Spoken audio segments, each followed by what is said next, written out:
আপনার video quality, SEO, voice এগুলো যতই ভালো হোক না কেন, যতক্ষণ পর্যন্ত না আপনার ভিডিওতে একটি পারফেক্ট থাম্বনেল বসাচ্ছেন ততক্ষণ পর্যন্ত আপনার ভিডিওতে ক্লিক আসবে না। একটা ভালো থাম্বনেলই ডিসাইড করে আপনার ভিডিওতে কত ভিউজ আসবে। কিন্তু সমস্যা হচ্ছে অনেকেই মনে করে মোবাইল দিয়ে প্রফেশনাল থাম্বনেল ডিজাইন সম্ভব না।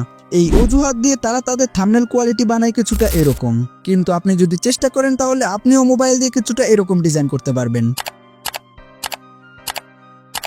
আর হ্যাঁ, আমি আপনাদেরকে বাকি ক্রিয়েটরদের মতো শুধুমাত্র থাম্বনেল টিউটোরিয়াল দেব না। কিভাবে আপনারা থাম্বনেল আইডিয়া খুঁজে পাবেন, থাম্বনেলের জন্য ম্যাটেরিয়াল খুঁজে পাবেন, এমনকি এআই ব্যবহার করে কিভাবে বাকিদের থেকে আপনার থাম্বনেল ইউনিক বানাবেন, এই সবগুলো স্ট্র্যাটেজি আজকের এই ভিডিওতে শেয়ার করব। তাছাড়া আপনাদের জন্য থাকবে স্পেশাল একটি থাম্বনেল প্যাক, যেখানে একটি প্রফেশনাল থাম্বনেল ডিজাইন করার জন্য যা যা প্রয়োজন সবকিছু পেয়ে যাবেন। তাই স্কিপ না করে ফুল ভিডিওটা দেখুন।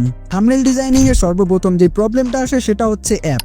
আপনারা হয়তো বা ইউটিউবে অনেক ভিডিও দেখেছেন যেখানে বলা হয়েছে পিক্সেল ল্যাব দিয়ে কিভাবে প্রফেশনাল থাম্বনেল ডিজাইন করবেন, কারণ পিক্সেল ল্যাব অনেকটা ইউজার ফ্রেন্ডলি এবং এটা ব্যবহার করা খুব বেশি সহজ। তাই বেশিরভাগ মানুষ এটা টিউটোরিয়ালি ইউটিউবে সার্চ করে। কিন্তু আপনি যদি মোবাইল দিয়ে একটি প্রফেশনাল থাম্বনেল ডিজাইন করতে যান তাহলে পিক্সেল ল্যাবে এটা কোনোদিনও সম্ভব না, কারণ পিক্সেল ল্যাবের ফিচারের কিছু লিমিটেশন রয়েছে, যার ফলে এটার মধ্যে আপনি চাইলেও একটি প্রফেশনাল থাম্বনেল বানাতে পারবেন না। তবে হ্যাঁ, যে সকল সিম্পল থাম্বনেল রয়েছে সেগুলো আপনি ইজিলি পিক্সেল ল্যাব দিয়ে বানিয়ে নিতে পারেন। তাই আপনি যদি ভেবে থাকেন শুধুমাত্র পিক্সেল ল্যাব ব্যবহার করে আপনি প্রফেশনাল থাম্বনেল বানাবেন তাহলে এই চিন্তা মাথা থেকে বাদ দিন, কারণ আপনাকে মোবাইল দিয়ে প্রফেশনাল থাম্বনেল বানাতে হলে মাল্টিপল অ্যাপ ইউজ করতে হবে। যেমন থাম্বনেল বানানোর জন্য আপনি ব্যবহার করতে পারেন পিএসিসি অথবা আইবিএস পেন্টস, টেক্সট ইফেক্টের জন্য পিক্সেল ল্যাব এবং কালার গ্রেডিং এর জন্য লাইটরুম। ওকে, এখন প্রশ্ন হলো আপনার জন্য কোন অ্যাপটা বেস্ট? মোবাইল দিয়ে থাম্বনেল ডিজাইনিং এর জন্য প্লে স্টোরে হাজার অ্যাপ রয়েছে।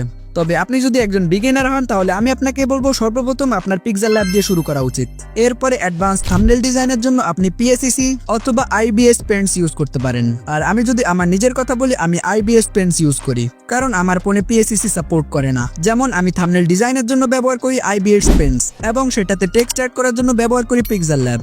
কিন্তু আপনি যেহেতু নতুন থাম্বনেল ডিজাইন শুরু করবেন তাই এই সম্পূর্ণ কাজটাই আপনাকে পিক্সেল ল্যাব দিয়ে করতে হবে। কিভাবে থাম্বনেল ডিজাইন করব সেটার আগে আমাদের থাম্বনেল আইডিয়া দরকার। থাম্বনেল আইডিয়া দুইভাবে নেওয়া যায়। প্রথমত, আপনি যে ভিডিওটা বানিয়েছেন ওই রিলেটেড থাম্বনেল থেকে আপনি আইডিয়া নিতে পারেন। আর দ্বিতীয়ত, আপনি এআই টুলস ব্যবহার করে এআই থেকে নতুন থাম্বনেলের আইডিয়া নিতে পারেন। লাইক ধরুন, আমার ভিডিও টাইটেল হচ্ছে কিভাবে মোবাইল দিয়ে প্রফেশনাল থাম্বনেল ডিজাইন করতে হয়। সিম্পলি আমি চ্যাটজিপিটির মধ্যে চলে যাব এবং এই টাইটেলটা দিয়ে বলবো এই টাইটেলের জন্য আমাকে কিছু থাম্বনেল আইডিয়া দিতে। তাহলেই চ্যাটজিপিটি আপনাকে অনেক থাম্বনেল আইডিয়া দেবে। কিন্তু এইসব আইডিয়া পরেও যদি আপনার মাথায় কোনো আইডিয়া না আসে তাহলে এখানে আরেকটি উপায় রয়েছে। এখান থেকে আপনার যেই আইডিয়াটা পছন্দ হবে আপনি সিম্পলি চ্যাটজিপিটিকে বলবেন এই আইডিয়ার জন্য একটি ইমেজ প্রম্পট দিতে। এরপরে এই ইমেজ প্রম্পটটা আপনি আইডিওগ্রামে যে পেস্ট করে একটি ইমেজ জেনারেট করে নেবেন। তাহলে আপনি একটি এআই জেনারেটেড থাম্বনেল পেয়ে যাবেন একবারে নিউ স্টাইলে। তবে এটা কিন্তু জাস্ট আপনি আইডিয়া নেওয়ার জন্য ব্যবহার করবেন, ডাইরেক্ট এটা ব্যবহার করেন না। আর এআই থেকে এইভাবে ইমেজ জেনারেট করে থাম্বনেল আইডিয়া নেওয়ার ব্যাপারটা আজ পর্যন্ত ইউটিউবে কেউ বলেনি। তাই এটার জন্য হলেও ভিডিওতে একটি লাইক করে চ্যানেলটিকে সাবস্ক্রাইব করে দেবেন। ওকে, চলুন আমার ভিডিওর টাইটেল অনুযায়ী আমরা একটি থাম্বনেল ডিজাইন করি। যেমন আমার ভিডিওর থাম্বনেল হচ্ছে মোবাইল দিয়ে কিভাবে প্রফেশনাল থাম্বনেল ডিজাইন করতে হয়। এই টাইটেল অনুসারে আমি নিজ থেকে একটা আইডিয়া ভেবে নেই এবং ওই আইডিয়াটার জন্য আমি ছোট্ট একটা স্কেচ বানিয়ে নেই। আর থাম্বনেল ডিজাইনের জন্য ম্যাটেরিয়াল আমার কাছে অলরেডি হাজার পড়ে আছে, যেগুলো আমি আমার টেলিগ্রামে দিয়ে দেবো। আর হ্যাঁ, আমরা আমাদের থাম্বনেল আইডিয়াটা এই থাম্বনেল থেকে নিয়েছি। ওকে, সর্বপ্রথম আমরা মোবাইল থেকে পিক্সেল ল্যাব অ্যাপটা ওপেন করে নেব। এরপরে মেইন যে ডিফল্টে টেক্সটটা রয়েছে এটাকে আমরা জাস্ট এখান থেকে ডিলিট করে দেব। আশা করি পিক্সেল ল্যাবের ইন্টারফেস নিয়ে আপনাদের আইডিয়া আছে, তাই এটা নিয়ে আর এক্সপ্লেন করলাম না। এরপরে কর্নারে 3 ডটে ক্লিক করে এখান থেকে আমরা ইমেজ সাইজের উপরে ক্লিক করব। এরপরে এখান থেকে আমরা ইউটিউব থাম্বনেল সাইজটা সিলেক্ট করে নেব। এরপরে আমরা আবারও 3 ডট আইকনে ক্লিক করে ইউজ ইমেজ ফ্রম গ্যালারি এখানে ক্লিক করব। তারপর আমাদের থাম্বনেলের ব্যাকগ্রাউন্ডটা এখানে ইম্পোর্ট করে নেব। আর হ্যাঁ, এই ম্যাটেরিয়ালগুলো আমি আমার টেলিগ্রাম চ্যানেলে দিয়ে দেবো, ওখান থেকে আপনারা ডাউনলোড করে নিতে পারেন। এরপরে বাম সাইডের প্লাস আইকনে ক্লিক করে এখান থেকে শেপ অপশনে ক্লিক করব। তাহলে আপনাদের সামনে এরকম একটি স্কোয়ার শেপ চলে আসবে। এখান থেকে আমরা শেপটাকে সুন্দরভাবে টেনে টুনে বড় করে এখানে অ্যাডজাস্ট করে নেব। এরপরে সিম্পলি একটুখানি রোটেট করে আমরা এটাকে কর্নারে সুন্দরভাবে পজিশন মতো বসিয়ে দেব। বসানো হয়ে গেলে নিচ থেকে আমরা এই অপশনটার উপরে ক্লিক করব। এরপর এখান থেকে চলে যাব কালার অপশনে এবং এটাকে ইনেবল করে দেব। এরপরে এখানে গ্রেডিয়েন্টে যে প্লাস আইকনে ক্লিক করব এবং উপর থেকে রাউন্ড শেপ আকৃতির এই গ্রেডিয়েন্ট স্টাইলটা সিলেক্ট করে নেব। এরপর আমরা দুই পাশে দুইটা প্যালেট দেখতে পাচ্ছি, এটা হচ্ছে দুই সাইডের কালার। আমরা শেষ প্যালেটের উপরে ক্লিক করে এখানে সিলেক্ট করে নেব এই কালারটা। তাহলে দেখতে পাবেন মাঝে আমাদের এই কালারটার একটা ছাপ পড়ে গেছে এবং সেকেন্ড প্যালেটে আমরা একটু ডার্ক টাইপ থিম রাখবো। আর হ্যাঁ, এটা যাতে বেশি ডার্ক না হয়ে যায় ওইদিকে লক্ষ্য রাখবেন, হালকা একটু ডার্ক হলেই হবে। ওকে, আমাদের গ্রেডিয়েন্ট কমপ্লিট হলে এখান থেকে জাস্ট ওকে অপশনে ক্লিক করব। তারপর টিক মার্কে ক্লিক করে আমরা এখান থেকে আবারও প্লাস আইকনে ক্লিক করব। তারপর ফ্রম গ্যালারি থেকে আমরা আমাদের ইমেজটা ইম্পোর্ট করে নেব, যেটা আমাদের মেইন সাবজেক্ট থাকবে। আর এই ইমেজটা আমি IBS পেন দিয়ে বানিয়েছি, এটা আমি টেলিগ্রামে দিয়ে দেবো আপনাদের প্র্যাকটিসের জন্য। এরপরে এটার পজিশন অনুযায়ী এটাকে সুন্দরভাবে প্লেসমেন্ট করব। ওকে, এরপরে আমরা প্লাস আইকনে ক্লিক করে টেক্সট অপশনে ক্লিক করব। তারপরে ওই টেক্সট বক্সের উপরে ডাবল ক্লিক করে এখান থেকে আমরা নিউ টেক্সটটাকে ডিলিট করে আমাদের টেক্সটটা লিখে দেব। এরপরে সিম্পলি এখান থেকে ওকে অপশনে ক্লিক করে নিচ থেকে আমরা এই অপশনে চলে যাব। এরপরে একটু ড্র্যাগ করলেই আপনারা এখানে ফন্ট নামের একটি অপশন দেখতে পেয়ে যাবেন।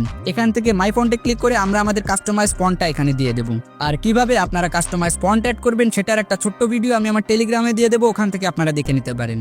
তারপর এখান থেকে কালার অপশনে যে এখান থেকে আমরা এটার কালার ব্ল্যাক করে দেব এবং এটাকে পজিশন মতো বসিয়ে দেব। ওকে, এরপরে আমাদের এই টেক্সটটাকে আমরা আবারও কপি করে নেব। কপি করার পরে এটা ডাবল ক্লিক করে এটার এডিট অপশনে চলে যাব। এরপরে আমাদের সেকেন্ড যে টেক্সটটা রয়েছে এটা এখানে দিয়ে দেবো। আমি এখানে দিয়ে দিলাম মোবাইলে। তারপর ওকের উপরে ক্লিক করে আমরা এটাকে সুন্দর মতো প্লেসমেন্ট করে দেব। এরপর আমরা এটার কালার অপশনে চলে যাব এবং এটার কালার দিব শুধুমাত্র রেড। এরপর আমরা আবারও প্লাস আইকনে ক্লিক করে গ্যালারি থেকে আমাদের একটি PNG এখানে ইম্পোর্ট করে নেব। এটা হচ্ছে একটি অ্যারো PNG, যেটা আমাদের সাবজেক্টকে হাইলাইট করবে। এরপরে সিম্পলি এই অ্যারোটাকে আমরা সুন্দর মতো প্লেসমেন্ট করে দেব এটার সাবজেক্ট অনুযায়ী। ওকে, আমাদের থাম্বনেল রেডি। এরপর আমরা 3 ডট আইকনে ক্লিক করব। এরপর এক্সপোর্টার অপশনে ক্লিক করে এখান থেকে আলট্রা সিলেক্ট করে আমরা সেভ টু গ্যালারি এখান থেকে সিলেক্ট করে নেব। তাহলে এই থাম্বনেলটা আমাদের গ্যালারিতে হাই কোয়ালিটিতে এক্সপোর্ট হয়ে যাবে। ওকে, এটা হচ্ছে আমাদের থাম্বনেলের ফাইনাল রেজাল্ট। একটা সিম্পল থাম্বনেল হিসাবে এটা কিন্তু অনেকটাই ভালো দেখাচ্ছে। এটাতে যেহেতু কালার গ্রেডিং করার মতো কিছুই নেই, তাই আমরা এটাকে এভাবেই রেখে দেব।